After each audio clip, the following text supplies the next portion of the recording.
Hello, I am Dr. Shiva. I am consultant obstetrician and laparoscopic surgeon, Gynae, presently at Medcare Women and Children Hospital. I have been in Dubai practicing for the past 23 years between the branded hospitals. And I am a fellow of Royal College of Obstetrician and Gynecologist from London, and also a fellow of American College of Surgeons, US. I'm subspecialized in obstetric medicine. That means care of high-risk pregnancies. And today I'm being asked to talk to you about high-risk pregnancy and how to deal with it. Pregnancy, it's the most special time for any woman's life, but it comes with some degree of anxiety, especially when your pregnancy is categorized as high-risk pregnancy by your healthcare provider. Just want to tell you about the different types of risk factors which are associated with the high-risk pregnancy and how to deal with them. The first thing which comes to my mind is the extremes of age. Either the maternal age more than 35 years or teenage pregnancy, that means the maternal age is less than 20 years. Both are having challenges. And when the mother's age is more than 35 years, she is having more chance of pregnancy loss in the first trimester, like miscarriages, and increased risk of chromosomal abnormalities or gene abnormalities. And of course, they will be having more chances to have hypertension, diabetes, and other diseases like fibroids, which can complicate the pregnancy. In teenage pregnancy also, there can be problem that mostly one of the things which is associated with this is the anemia complicating pregnancy. The iron levels can be less in teenage pregnancy, and also they can give birth to give birth before 37 weeks of pregnancy, and they can bring in low birth weight babies as well. And one of the special thing which I like to highlight is the size of the fetal head. Sometimes it will be bigger than the pelvic opening. That will affect the mode in which the pregnancy has to be delivered. Like we cannot accomplish mostly to deliver by the vaginal route, and there may be increased risk of cesarean section in such pregnancies.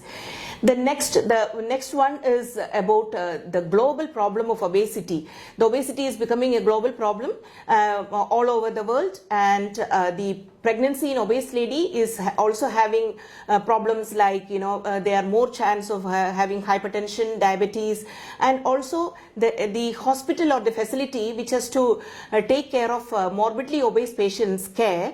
They have to be facilitated with certain equipments, like special equipments, because like a big wheelchair, large operation theater, and gadgets in the labor room. And for instance, the BP cuff, has to be bigger. Otherwise it can give error in the readings.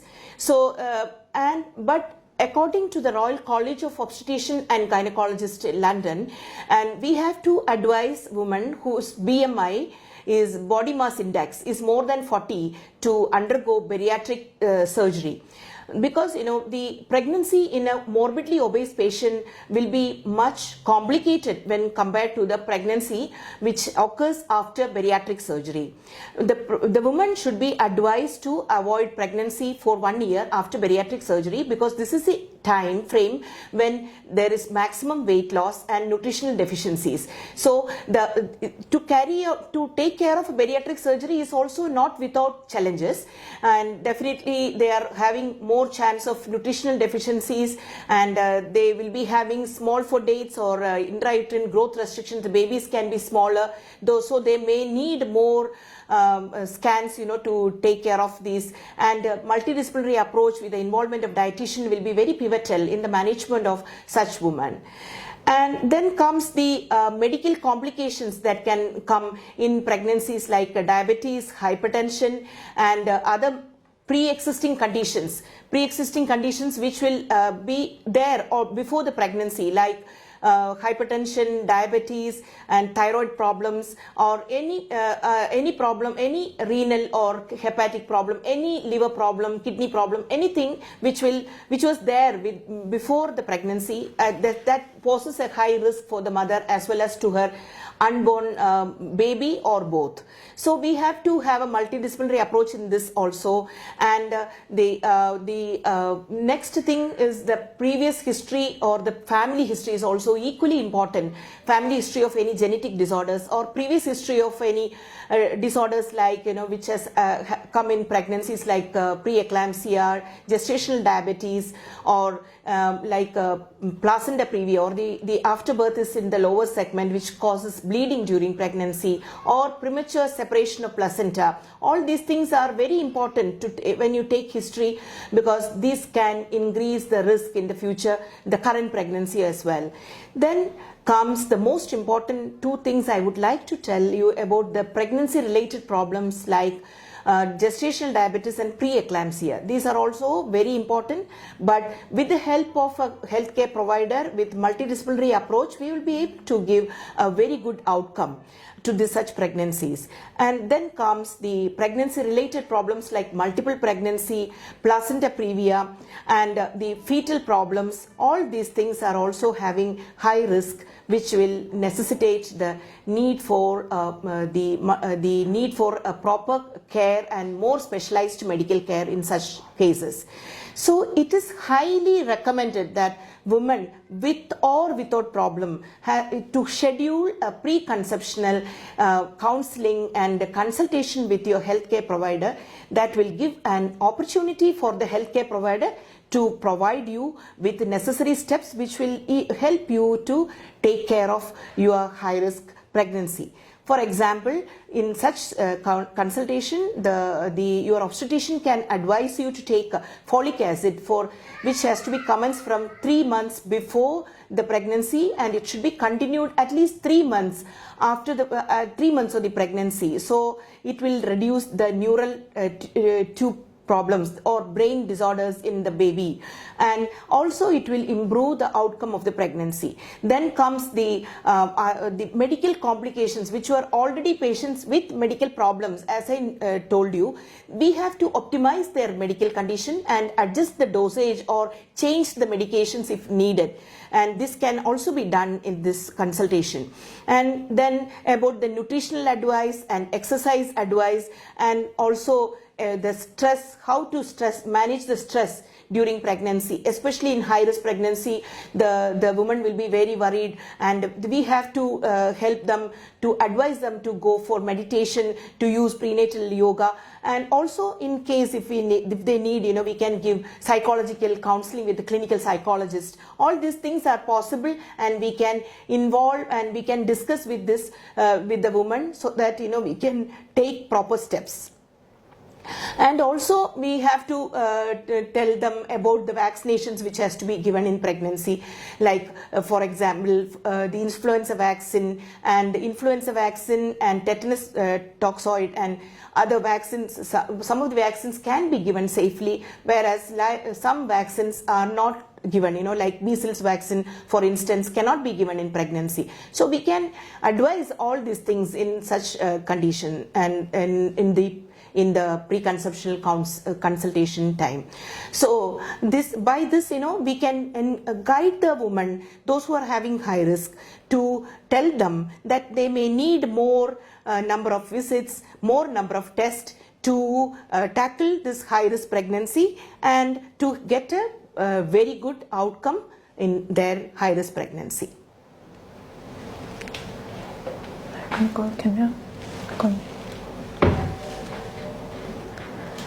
Hi, doctor. Hello, Kimia. I am just introducing Kimia to you. She will be taking all your questions online, and I'll be able to answer those questions. Yes, doctor. Thank you so much for joining us for this session. We've got a lot of questions that have been coming online. Yeah. A few of them are, Can we work if we have a high-risk pregnancy? Yeah, we can. There is no contraindication that you cannot work, depending upon the conditions. For example, if a woman is having a very weak the mouth of the uterus or the cervical, it's called cervical incompetency, and you need to take rest. In such cases, you need to take rest. You cannot work. But if especially when another instant is that when the woman is having very high BP or the baby is very small, which necessitates rest and to avoid strenuous exercises, then it is better you come out of the proper work, and you can consider working from home in such situations as well. Yeah. Okay. Is high-risk pregnancy hereditary? High-risk pregnancy is not, I cannot say it is hereditary. Some of the conditions like preeclampsia or the preeclampsia or the high blood pressure during pregnancy associated with proteins in the urine, these things, family history is important, because if the mother or the sisters are having such cases, they are at high risk. So we cannot entirely say that it's hereditary, but some of the conditions which I mentioned can have some hereditary influence. Okay. What about the diet restrictions? Is it different than a person with a normal pregnancy and a high-risk pregnancy? Do they have different diet restrictions? Kimia, it is true because those who are having diabetes or gestation diabetes, they may be have to take low carbohydrate diet, and some patients with restricted growth, baby is very small, then they have to take a high protein diet, and those who are having high blood pressure, maybe they have to take avoid extra salt in their diet. So for a low risk case without anything, there is not much of restriction, but for high risk sometimes there can be restrictions. Okay. And are the appointments given more frequently with a high-risk pregnancy? Yes, the high-risk pregnancy needs more visits, and sometimes they may need more tests like blood test or the ultrasound, to check for the baby's growth. So this we have to counsel the patient and guide them at the consultation, preconceptional consultation time as well. And how frequent are these visits with a high-risk pregnancy? It depends on the condition. Sometimes you may have to see them weekly or twice weekly. If a woman is not having any high risk, if it's a low risk pregnancy, by RCOG recommendation, those who are first mothers, they need 7 visits only in pregnancy, and multipara, that is those who are having more children, they need 7, and for the first baby they need 10. But for high risk, they may need much more visits. Also, doctor, we've seen nowadays the amount of high-risk pregnancies are far more than what it used to be in the previous days. Is that true? And if yes, why? Why is it more now? It is not entirely true. Mainly some of the stress is more in modern world, and so it can affect the incidence of high-risk pregnancy. But mostly the gadgets or the science has improved. So we are diagnosing much more high-risk pregnancy with the help of gadgets like ultrasound, Dopplers, and the 3D Doppler, power Doppler. These were not that frequent in olden days, So that also we are diagnosing more of high-risk pregnancies nowadays. Okay. And can pregnancy start as a normal pregnancy and then move into a high-risk pregnancy? Yes, it is possible. To start with, it can start as a low risk, and then later on when it continues during the course of the time, the certain problems can come, and it can become a high risk at any time during any trimesters. And it can become vice versa as well. It starts as a high risk and then becomes into a low risk. Once you categorize it as a high risk in the booking visits, that will be there. But definitely they will be with good results, good treatment and multidisciplinary approach, and we can keep them under control. For instance, those who are having diabetes, it's a high risk pregnancy, but once you do with the help of a multidisciplinary approach, with the involvement of dietitian, endocrinologist, and the consultant obstetrician, then it can be under control, and we can avoid the progression of the disease and complications associated with it. Okay, and how can a woman know that she's undergoing a high risk pregnancy without meeting the doctor? Are there signs and symptoms that she should watch out for? Yes, one thing that history is very important, and if they have a family history, they have to be very careful. And if there is any family history of preeclampsia or any genetic disorders, they should be double careful. And then about any symptoms, the warning symptoms like headache or any symptoms like giddiness and feeling tired, like palpitation, all these things, we have to be careful, and we have to report definitely to the healthcare provider. They say when a lady goes through a high risk pregnancy, she's supposed to be in complete bed rest. Is that true? No, it is not true that they have to take complete bed rest, because taking complete bed rest is also poses her to the risk of thrombosis, which is one of the most important complication. Thrombosis means clots, developing clots in the legs, which can travel to the lungs, and it can be highly morbid, and it can even cause the death of the patient. So definitely you cannot be under 100% bed rest, and whenever there is a need for bed rest, we have to inform the patient and advise the patient to move the legs, drink lot of water, that will reduce the risk of thrombosis. And there are certain medications like low molecular weight heparin, low dose aspirin, which we prescribe to the such patients who needs complete bed rest to prevent this very high risk of thrombosis. Okay. And do all high-risk pregnancies undergo a C-section, or can they have a normal delivery as well? Not all high-risk pregnancy has to undergo cesarean section. There is no absolute rule like that. But definitely, there is an increased risk of high risk because we cannot take risk to the mother or the baby. Okay. Like you said, how obesity is one of the reasons for high risk, that leads to a high-risk pregnancy. Is being too thin also one of the reasons that can lead into a high-risk pregnancy? Yeah. Or having a petite body? Yes, having a very petite body, it's not good also, especially to get pregnant itself, and it is not a good thing to have a BMI less than 18, and because it will affect the ovulation, it can affect the hormonal problems, and it can prevent them to get pregnant and to get a proper ovulation, proper menstruation. And in pregnancy also, they can be very thin, their pelvis can be very small, and they tend to have more interventions like cesarean section, because their pelvis can be small, and and it cannot accommodate, it cannot allow the baby to accomplish a normal delivery. When a lady finds out that she has a high-risk pregnancy, does it have a lot of psychological effects on the lady and on the family? Yes, of course. When the whole family will be upset, the lady will be upset. So we have to we have to be very empathetic and sympathetic to such women, and especially in this place, where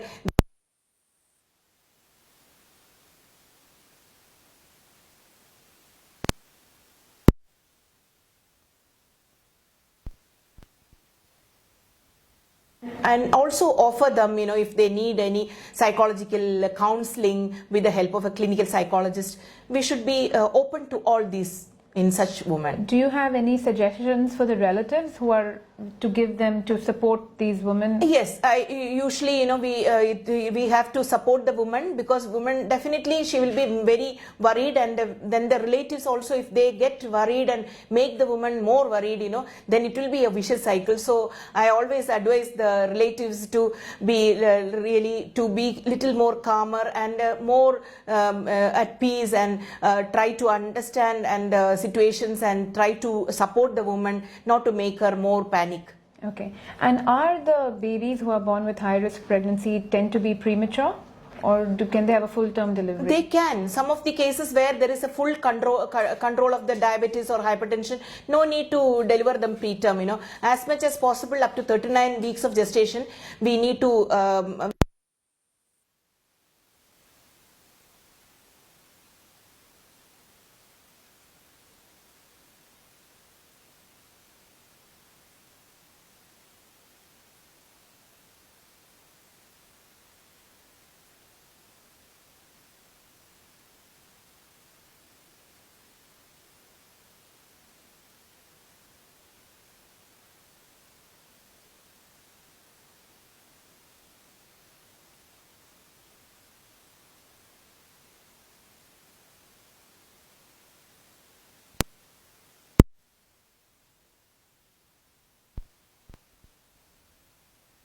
That is a very difficult question to answer. Until the last moment, we never know that, whether the patient will have whether patient will have a normal delivery or a cesarean, or patient will develop any fetal distress or any complications till the last moment, we never know, so we cannot brand them like low risk, and always think that, you have to be very passively observant that things can go wrong anytime. You have to be super observant and to detect the problems as early as possible. Even in a low risk case, anything can go wrong, even at the last moment.